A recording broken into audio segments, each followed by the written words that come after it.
Hello dear student, आज के इस वीडियो में हम लोग पढ़ेंगे कक्षा 6 के विज्ञान और उसके अंतर्गत अध्याय 8। क्योंकि मैंने 1 से लेके 7 तक के जितने भी अध्याय थे ना, सभी को सभी पहले ही पढ़ा चुका है और सभी का वीडियो बना दिया है। आप लोग देखे भी होंगे, अगर नहीं देखे ना तो एक बार ज़रूर देख लीजिए, क्योंकि मैंने सभी के वीडियो को अच्छे से अपलोड किया है और सभी का सभी उसमें परिभाषा भी सबका लिखवाया है मैंने। और इस वीडियो में भी अध्याय 8 से जो भी परिभाषा होंगे उसे मैं समझाऊंगा, लिखवाऊंगा और सभी के सभी को अच्छे से आपको बताऊंगा। तो आप 1 से 8 तक तो देख ही लिए होंगे, 7 तक, और इसमें हम आपको 8 अध्याय जो है वो आपको हम बताएंगे। तो चलिए बिना देरी के वीडियो को स्टार्ट करते हैं। यहाँ आप देख सकते हैं आपके किताब में जो जिज्ञासा बुक है उसमें अध्याय 8 में क्या है, जल की विविध अवस्थाओं की यात्रा। यानी कि जल की विभिन्न जो अवस्था है वो क्या है, जल की ठोस, द्रव, गैस अवस्था आखिर होता क्या है, आखिर वाष्पीकरण होता क्या है, जल चक्र होता क्या है, आखिर पिघलना का अर्थ क्या होता है, आर्द्रता का मतलब क्या होता है, ये सभी के सभी के बारे में ना हम आपको इस वीडियो के माध्यम से अच्छे से बताएंगे, समझाएंगे और लिखवाएंगे भी। तो देखिए यहाँ पे कुछ मतलब रहता, हर अध्याय में कुछ ना कुछ तो रहता ही है श्लोक। तो यहाँ कुछ साउथ के लैंग्वेज में है जो मैं पढ़ नहीं सकता, बट साउथ के लैंग्वेज में है तो आप देख लीजिए। लेकिन उसका मैं हिंदी मीनिंग बता देता हूँ कि यदि पर्याप्त वर्षा नहीं होती है तो विशाल समुद्र भी सूख जाएंगे। बिल्कुल सही बात। जो आप धरती पे वर्षा देख रहे हैं ना, वो यहाँ से ऊपर मतलब आसमान में जाते, फिर आसमान से नीचे आते, फिर आसमान से ऊपर, यानी इस प्रकार से पानी का जो है ना स्थानांतरण होते रहता है। इसी को जल चक्र कहा जाता है। अभी हम आपको बताएंगे पूरा बहुत अच्छे से और समझाएंगे भी। तो यही एक लाइन था कि यदि पर्याप्त वर्षा नहीं होती तो विशाल समुद्र भी सूख जाएंगे। ये है बस इसका मतलब। और आपको थोड़ा सा किताब हम आपको दिखा देते हैं, देख लीजिए आप अपना किताब। यहाँ देखिए आपका किताब है, ये आप ही का किताब है। आप देखिए कितने अच्छे से लिखा हुआ है, देखिए देखिए यहाँ पे क्या लिखा हुआ है, गर्म तवे पर जो जल छिड़का जाता है वह भाप में बदल जाता है। भाप वास्तव में जल वाष्प है जिसका कुछ भाग जल की बूंदों में परिवर्तित हो जाता है। जल के वाष्प अवस्था, जल के वाष्प, अभी हम आपको बताएंगे जल के वाष्प क्या होता है। वाष्प क्या होता है पता है, जैसे कि पानी को गर्म करते हैं और गर्म करके जो भाप बन के जो उड़ने लगता है ना, वही तो है वाष्प। तो आपने वाष्प समझ गया होगा अच्छा से।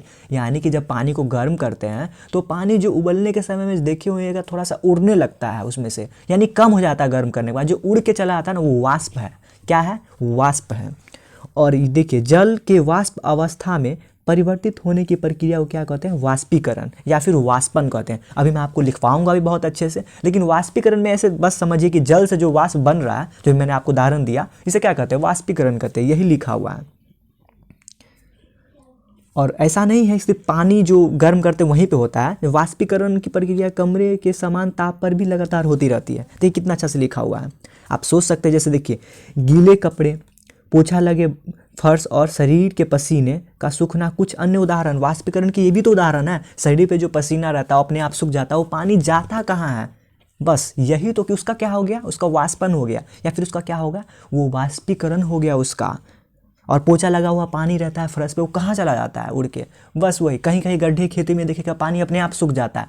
वो सूखता नहीं, वो उसका वाष्पीकरण हो गया, वो जाके आसमान में जमा होगा और वहाँ से वही फिर बारिश के रूप में धरती पे आएगा। यही तो घूमते रहता है। मैंने पहले ही बता दिया आपको कि जल जो है ना एक दूसरे से अवस्था से अपने अवस्था में बदलाव लाते रहता है। जल की 3 अवस्था क्या होता है मैं आपको अभी लिखवाऊंगा और समझाऊंगा भी अच्छे से। देखिए ये आपका किताब है, आप अपनी किताब में देख सकते हैं पलट के। देखिए कैसे यहाँ पे बूंद है, फूल पे पानी के बूंद है, मतलब दिखा रहा है इसमें कि पौधे ओस की बूंद किस तरह से, ये बूंद ओस की बूंद आ कहाँ से रहे, ओस वाले पानी आ कहाँ से रहे। क्या लग रहा है आपको आसमान से अपने आप आ रहे, नहीं, वो यहीं से वाष्पीकृत होकर चले जाते हैं। तो वाष्पन तो आपने समझ गया कि यहाँ मतलब क्या बोलते हैं, वाष्प से क्या, यानी कि जल से वाष्प बनने की क्रिया को क्या कहता है, वाष्पीकरण। मैंने ये कह रहा था बस। यहाँ देखिए उसका ठीक एक विपरीत भी है। क्या है उसका, विपरीत भी है उसका। देखिए जब वायु में विद्यमान जल वाष्प ठंडी सतह के संपर्क में आती है तो जल की बूंदें बनती है और जल वाष्प के द्रव अवस्था में परिवर्तन की प्रक्रिया संघनन कहलाती है। जी हाँ, संघनन यानी कि उल्टा उसका, यानी पृथ्वी से जल से जो वाष्प बन गया और फिर वाष्प जो वहाँ जमा होकर फिर पृथ्वी पे आके जल के रूप में आएगा, तो इसे उल्टा जो हुआ ना, इसको क्या कहते हैं? संघनन कहते हैं। यानी वाष्पीकरण यहाँ से वहाँ गया तो वाष्पीकरण, और वहाँ से नीचे रिटर्न आया तो क्या कहते हैं उसको? संघनन। तो आपने वाष्पीकरण और संघनन पूरा अच्छे से समझ गया होगा। अभी मैं बताऊँगा कब लिखना है। और कुछ और देखिए यहाँ नीचे, अपने आपको किताब के बारे में आपको पहले मैं अच्छे से दिखा दे रहा हूँ और उसके बाद मैं आपको लिखवाऊँगा भी बहुत अच्छे से।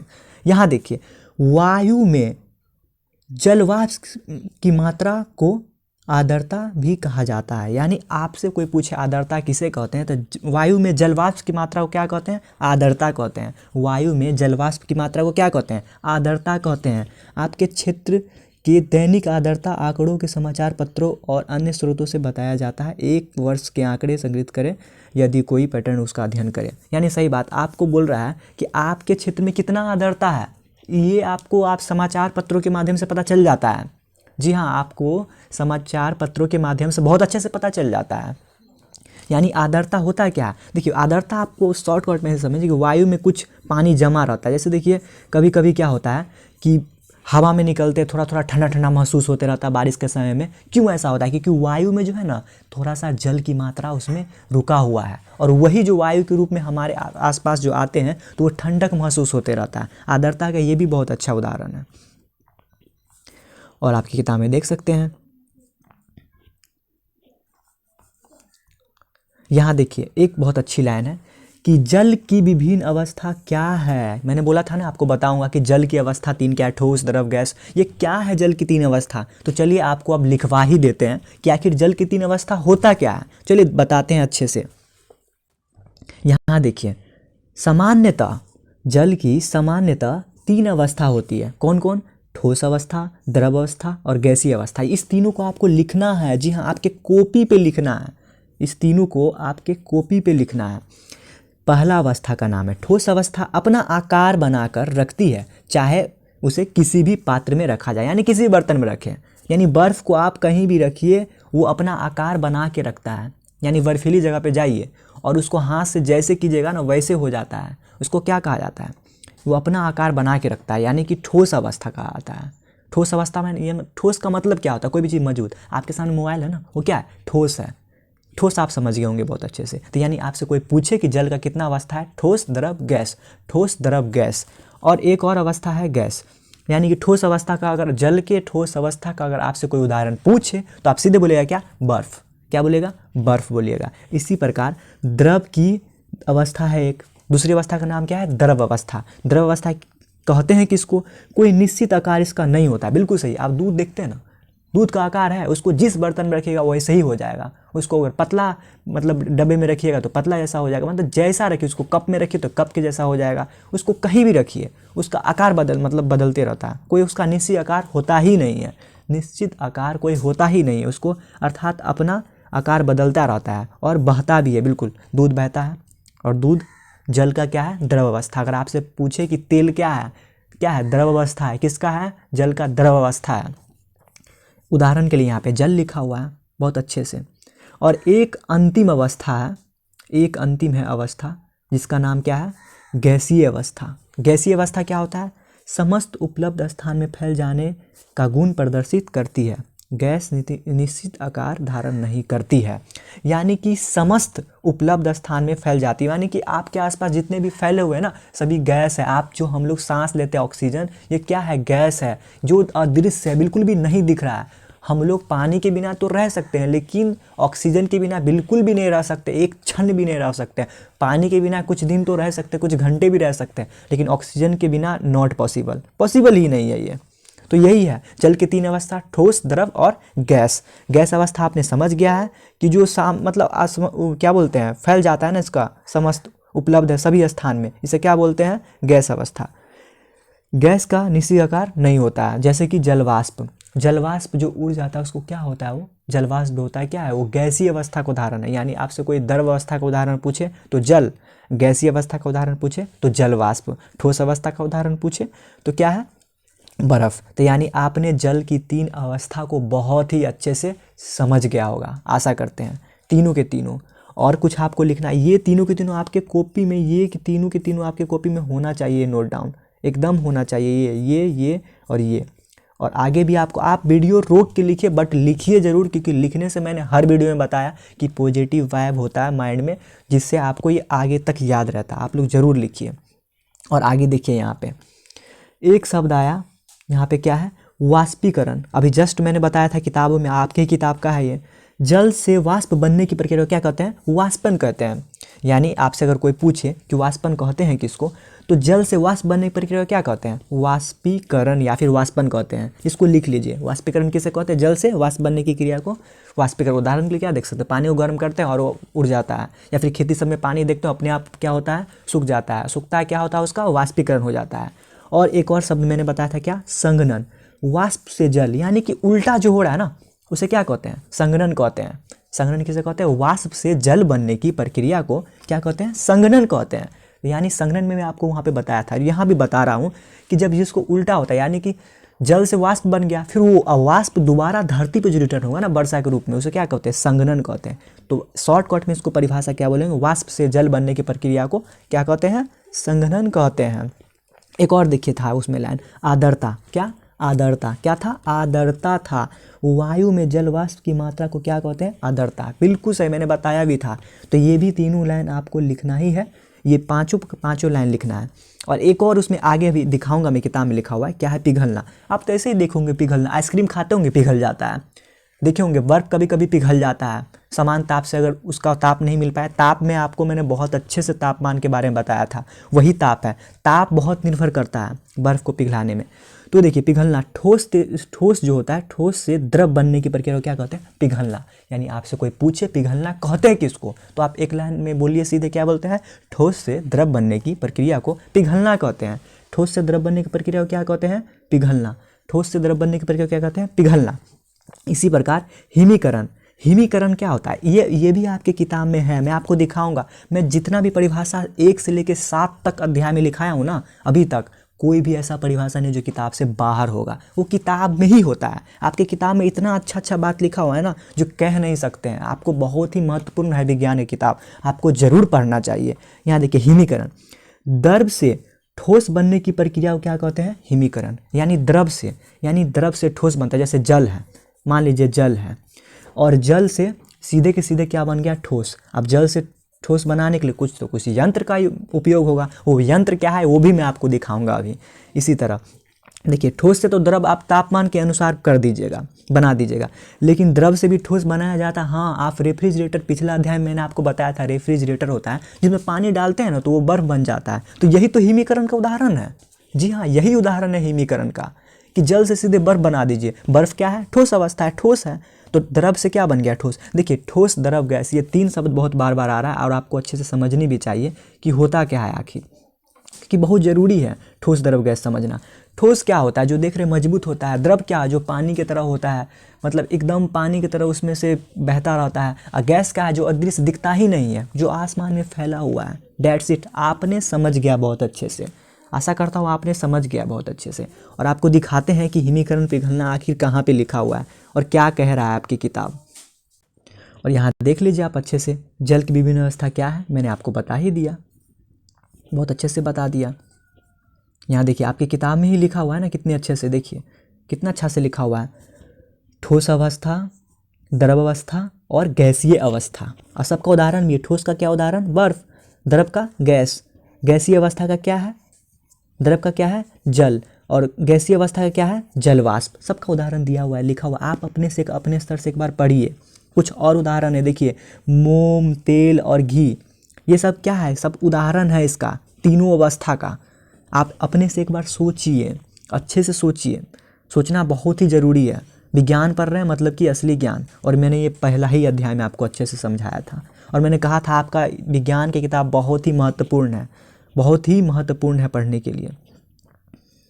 और यहाँ देखिए, दूध और तेल का उदाहरण दिया हुआ है ना, जो मैंने बताया था द्रव अवस्था में। ये सब है क्या, ये सब है जल का ही अवस्था है, जो कि महत्वपूर्ण है, आपको पढ़ना चाहिए। यहाँ देखिए, मैंने बोला था ना, कुछ है वायुमंडलीय जल जनित्र है, एटमॉस्फेरिक वाटर जनरेटर। जनरेटर आपने जानते ही होंगे पहले से। मशीन में पीने योग्य जल बनाने के लिए आर्द्र वायु से जल एकत्रित करती है और यह कार्य वायु को ठंडा कर जलवाष्प के संघनन के माध्यम से किया जाता है। यह प्रक्रिया बर्फ के ठंडे जल से भरे कांच के गिलास से बाहर की बूंदे के बनने के समान है। यानी वायुमंडलीय जल जनित्र का काम क्या है? ये पीने योग्य जल बनाता है। कहाँ से? आर्द्र वायु से। कहाँ से? आर्द्र वायु से जल को एकत्रित कर देता है। तो वायुमंडलीय जल जनित्र समझ गए। जनित्र का काम ही होता है कुछ ना कुछ बड़ा सा कर देना, कुछ ना कुछ कर देना। जनित्र होता ही है जिसको जनरेटर कहा जाता है, कुछ ना कुछ उसका बहुत बड़ा काम होता है। और यहीं पे देखिए कितना अच्छा से लिखा हुआ है,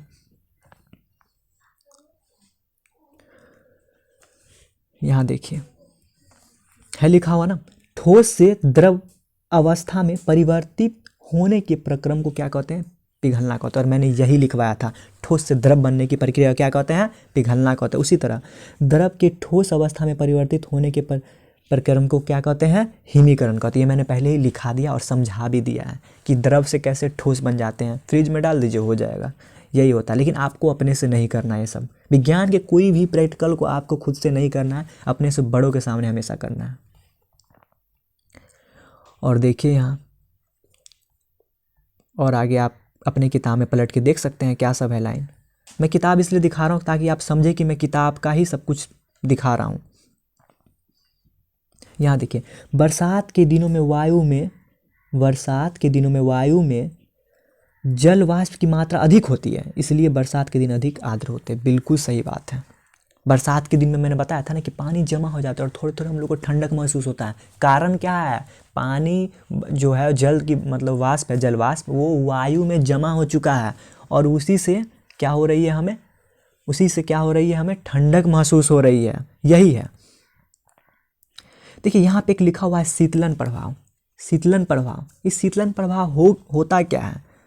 जब भी कोई, देखिए शीतलन प्रभाव, ये इसका उदाहरण ऐसे समझिए कि घर में देखे होइएगा सुराही टाइप से होता है जो मटके का होता है, कह सकते हैं। देखिए ये देखिए यहाँ है सुराही, दिया भी गया है सुराही का। देखिए ये है ना सुराही, इसमें पानी डालते हैं, मिट्टी के होते हैं और मिट्टी के होते हैं, इसमें पानी डालते हैं ना तो पानी ठंडा रहता है।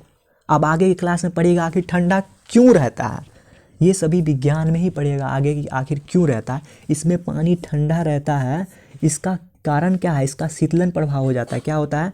शीतलन प्रभाव, यही उदाहरण है। तो शीतलन प्रभाव आपने अच्छे से समझ गया होगा।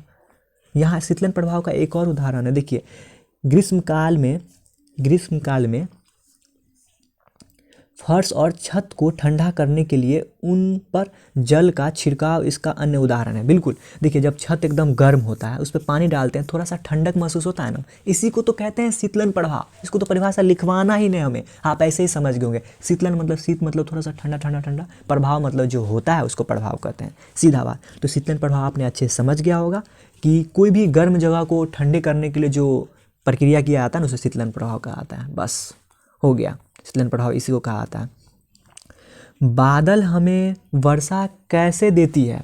ये बहुत अच्छा है लाइन, आपको समझना चाहिए आखिर वर्षा होती कैसे है। मैंने बोला था ना इस अध्याय में आपको बहुत अच्छे समझाऊंगा कि वर्षा होती कैसे है। देखिए संघनन जल को पृथ्वी की सतह पर वापस लाने के प्रक्रम में एक महत्वपूर्ण भूमिका निभाता है। यानी संघनन के द्वारा ही तो पृथ्वी पर जल आता है, मैंने आपको पहले बता दिया। ये कैसे होता है? जैसे जैसे वायु धरती की सतह से ऊपर उठती है तो ये ठंडी होती जाती है, एक निश्चित ऊंचाई पर इतनी ठंडी हो जाती है कि उनमें उपस्थित जलवाष्प, छोटी छोटी जल की बूंदें जल कणिकाएं में परिवर्तित हो जाती है, जो आमतौर पर धूल के कणों के आसपास बनती है। ये छोटी जल कणिकाएं वायु में तैरती रहती है और बादल के रूप में दिखाई देती है। जो हमें बादल दिखाई दे रहा है ना, वो जल वाष्प की मात्रा एकत्रित हो गया ना, वही है बादल। यानी आप जो देख रहे हैं ना बादल आसमान में, वो आसमान में बादल पहले से नहीं होता है। जो हमारे पृथ्वी के जल होते हैं ना, वो वाष्पीकरण होकर वहाँ पे जाके जमे हो जाते हैं, वही तो है बादल। जी हाँ, बहुत सी जल निकाय वहाँ पे जमा हो जाता है। जल कणिकाएं क्या होता है? जो बहुत सारा कण होता है ना जल का, एक साथ जमा हो गए से जल कणिकाएं कहते हैं। आपस में मिलकर जल की बड़ी बूंदें बनाती है। इनमें से कुछ बूंदें इतनी भारी हो जाती है कि वे गिरने लगती है। इन गिरती हुई बूंदों को हम वर्षा कहते हैं। बिल्कुल, मैंने ये सीधा एक लाइन में पहले ही समझाया था कि जो धरती पे जल है ना, वो जमा होके आसमान में जमा होती है, और जमा होती है तो यानी कि वो बहुत पतले पतले कण में जमा होती है, और बहुत ज़्यादा जमा होती है, उसको हम लोग बादल कहते हैं। और वही बादल फिर से रिटर्न हमारे धरती पे आते हैं, मतलब पानी के रूप में गिरते हैं, जिसको संघनन के प्रक्रिया कहते हैं। तो यही प्रक्रम को क्या कहते हैं, वर्षा कहते हैं। तो आपने वर्षा कैसे होते हैं ना ये समझ गया होगा। यहाँ देखिए एक और लाइन लिखा हुआ है कि जल वाष्प युक्त वायुमंडल पृथ्वी के आसपास हवा की पतली परत में ऊपर क्यों जाती है। जैसा कि हम जानते हैं कि हल्की गैसों के से भरे गुब्बारे वायु में ऊपर जाते हैं, इसी प्रकार जल वाष्प की मतलब वायु से हल्की होती है, जिसके कारण यह ऊपर उठती है। बिल्कुल आपके अंदर एक प्रश्न ये भी हो सकता है कि आखिर जलवाष्प ऊपर ही क्यों जा रहा है, नीचे क्यों नहीं जा रहा है। तो देखिए आपने गुब्बारा देखा होगा ना, एक गुब्बारा होता है गैस भरा हुआ, देखिएगा उसको जैसे छोड़ेगा वो ऊपर ही भागेगा। क्यों? क्योंकि वो वायु में गैस के मुकाबले, वायु में गैस कौन कौन सा होता है अगले अध्याय में हम लोग पढ़ेंगे, ठीक है। तो वायु में जो गैस होता है ना उससे वो हल्की हो जाता है, इसलिए वो उड़ने लगता है। इसी तरह जल वाष्प जो है ना वायु में उपस्थित गैस है, उससे वो हल्की है, इसलिए वो ऊपर उठती है। जो चीज़ हल्की है ना वो ऊपर उठती है, सीधा बात समझिए। इसीलिए जल वाष्प ऊपर क्यों जाती है आपको ये कारण समझ में आ गया होगा, क्योंकि वायु में जो उपस्थित गैस सब है ना वो गैस में वो ऊपर चली जाती है सबसे ज़्यादा, मतलब हल्की होती है इसलिए जाती है। क्यों होती है? हल्की होती है इसलिए आती है। और जल वाष्प बहुत ही हल्की है इसलिए जाती है। इसका उदाहरण कितना अच्छा, गैस से भरे गुब्बारा को देख सकते हैं, उसी तरह जल वाष्प भी जाता है, ठीक है। आपने वर्षा कैसे होता है वो भी समझ गया बहुत अच्छे से। यहाँ पे एक लाइन है, आप अच्छे से अपने स्तर से अच्छे से पढ़ लीजिएगा, बहुत अच्छा लाइन है।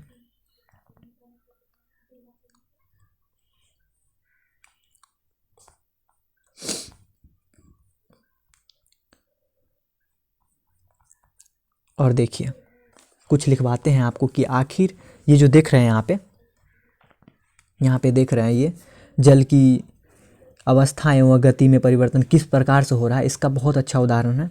और इसी को जल चक्र कहा जाता है। मैं आपको एक बार लिखवा देता हूँ। यहाँ देखिए ये लास्ट लाइन है जो आपको इस अध्याय में आपको लिखना भी है। यहाँ देखिए ये दिख रहा है ना, समुद्र हो, पोखर हो, पानी हो, जो भी आप इसे समझिए, ये जमा है पानी, ठीक है। ये पानी ऊपर की ओर जाता है। देखिए आप इसको, अब वर्षा होता कैसे उसका उदाहरण जो है ना आप अच्छे समझिए फोटो के माध्यम से। देखिए ये पानी ऊपर जाता है, ये आसमान है। देखिए बादल कैसे बन गया, क्योंकि यहाँ से जलवाष्प बन के यहाँ पे आके क्या हुआ, जमा हो गया। यहाँ पे आके क्या हुआ, जमा हो गया। यहाँ पे आके क्या हुआ, जमा हो गया। ये सभी क्या हुआ, जमा हो गया, एक जैसा परत बन गया। ओके, बन गया। फिर क्या होगा, ये कुछ समय के बाद, निश्चित समय के बाद ये फिर क्या होगा, फिर ये सभी के सभी क्या होगा, ये सभी के सभी नीचे की तरफ आएगा। क्या, ये सभी नीचे की तरफ आएगा, क्योंकि यहाँ से तो वाष्पीकरण के माध्यम से ऊपर चला गया। अब जो नीचे आएगा ना वो किसके माध्यम से आएगा, संघनन के माध्यम से आएगा। ओके, संघनन। और इस प्रकार जो घूमते रहता है ना, इस प्रकार जो घूमते रहता है ऊपर से नीचे, नीचे से ऊपर, ऊपर से नीचे, इसको क्या कहा जाता है, इसी को कहा जाता है जल चक्र। क्या, जल चक्र कहा जाता है। इस प्रकार की घटना को क्या कहा जाता है, जल चक्र। और आप देख सकते हैं, आप लिखना है आपको, जल चक्र किसे कहते हैं लिखना है। देखिए जिसमें जल पृथ्वी की सतह से वाष्प बनकर वायुमंडल में जाता है और वहाँ बादल बनाता है। बिल्कुल बादल बना दिया देखिए, और फिर वर्षा के रूप में वापस पृथ्वी पर गिरता है। इस तरह के जल पृथ्वी पर घूमता रहता है, बिल्कुल घूमता रहता है। इस तरह की प्रक्रिया को क्या कहते हैं, जल चक्र कहते हैं। क्या, जल चक्र कहते हैं। वीडियो को रोक के आपको इसको लिखिए, नीचे वाले लाइन को, जल चक्र कहते हैं किसको। यानी पृथ्वी की सतह से वाष्प बनकर जब उड़ा, आसमान में गया, और आसमान में जाने के बाद क्या हुआ, फिर पृथ्वी पर रिटर्न आया, फिर आसमान में गया, फिर पृथ्वी रिटर्न आया, फिर गया, फिर इस तरह की जो प्रक्रिया होती है उसे क्या कहते हैं, जल चक्र कहते हैं। आपको वीडियो को रोक के जल चक्र लिख लेना। आपने जल चक्र बहुत अच्छे से समझ गया। वर्षा आखिर होती है कैसे ये भी आपने बहुत अच्छा समझ गया। ओके, तो आप हम देखते हैं, आपको किताब दिखा देते हैं और अंत में आप बताएंगे, कुछ क्वेश्चन होंगे तो देख लेंगे। इस प्रकार इस तस्वीर को तो आपने देख ही लिया बहुत अच्छे से और समझ भी गया इस तस्वीर के बारे में कि कैसे वर्षा होती है। और यहाँ देखिए कुछ लिखा हुआ है, बादल। बादल क्या होता है आपको पता है, जो आपको पता चल ही गया, जो जहाँ पे जल जमा हो जाते हैं। और झील क्या होता है, झील भी थोड़ा सा जहाँ पे पानी का जो है ना बंद एरिया होता है, बंद मतलब बंद क्षेत्र होता है, उसको कोई समुद्र से जुड़ा नहीं होता है, वो एकदम बंद होता है, उसको झील कहा जाता है। समुद्र महासागर है जो बहुत बड़े जल स्तर होते हैं। नदी होता है जो झील से थोड़ा सा छोटा होता है। भूजल का मतलब क्या होता है, जो भू का अर्थ क्या होता है आप समाज विज्ञान में पढ़िएगा, लेकिन मैं बता देता हूँ। भू का मतलब पृथ्वी, भू का मतलब क्या होता है, पृथ्वी होता है। क्या, भू का मतलब पृथ्वी, सीधा मतलब। और वाष्पीकरण, संघनन और वर्षा क्या होता है, हिम क्या होता है, मैंने सभी के सभी के बारे में बहुत अच्छे से बता दिया आपको।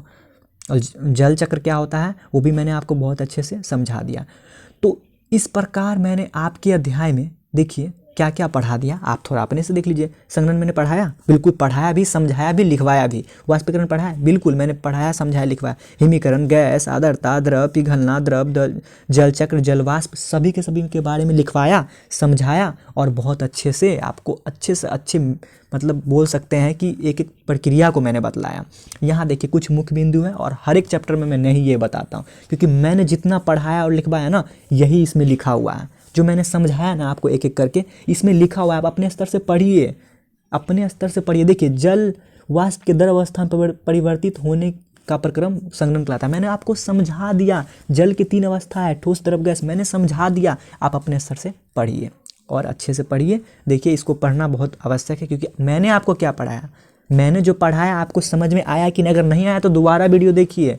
जी हाँ, आपको विज्ञान किसी भी तरह पढ़ना है, विज्ञान बहुत ही महत्वपूर्ण है सब्जेक्ट, और सभी अध्याय को पढ़ना है। जो भी आपके जितने अध्याय हैं ना सभी के सभी को पढ़ना है, बहुत अच्छे से समझना है। ओके, देखिए कुछ प्रश्न है जिसको आप बनाने का कोशिश कीजिएगा कि कौन सा संघनन का मतलब क्या होता है, ऊपर से जब नीचे पानी आता है वही तो होता है संघनन। तो क्या है, जल का वाष्प के रूप में परिवर्तन संघनन नहीं, इसको तो वाष्पीकरण कहते हैं। जल का द्रव से, जल के द्रव तो गैसीय अवस्था में परिवर्तन, यानी कि जल से ऊपर आता है गैसीय, क्या वो है, बिल्कुल नहीं। जल की बूंदों से बादल का बनना, जल की बूंद से जो बादल बन जाता है वो क्या है, तो संघनन का उदाहरण है। जल वाष्प का उसकी द्रव अवस्था में परिवर्तन क्या है, जल वाष्प का उसकी द्रव अवस्था में परिवर्तन, ये है बिल्कुल सही। यानी कि संघनन क्या होता है ना, उससे रिलेटेड ये प्रश्न है, आप बनाइएगा, सभी के सभी प्रश्न बन जाएगा, आप कोशिश कीजिएगा बनाने का। ओके, और हाँ, आपको ये वीडियो कैसा लगा और 1 से लेकर 7 तक कितना अच्छा लगा था वीडियो, सभी के लिए आपको इस वीडियो में लाइक कर दीजिए, क्योंकि मैं समझ जाऊँगा कि आपको वीडियो बहुत अच्छा लगा। और आप कॉपी पे लिखते होंगे, आप कॉपी पे लिखिए, थ्योरी तो कम से कम लिखिए, मैंने लिखा भी है थ्योरी प्लस नोट्स, आपको थ्योरी लिखना है, कॉपी पे लिखिएगा, आपको याद रहेगा और सभी के सभी परिभाषा आपने जान भी गया। ओके, तो आप हमारे चैनल को सब्सक्राइब कर दीजिए आगे वीडियो देखने के लिए, इसी तरह बने रहने के लिए, और लाइक कर दीजिए, सब्सक्राइब सभी करके आप रखे रहिए। ओके, धन्यवाद, मिलते हैं अगले वीडियो में।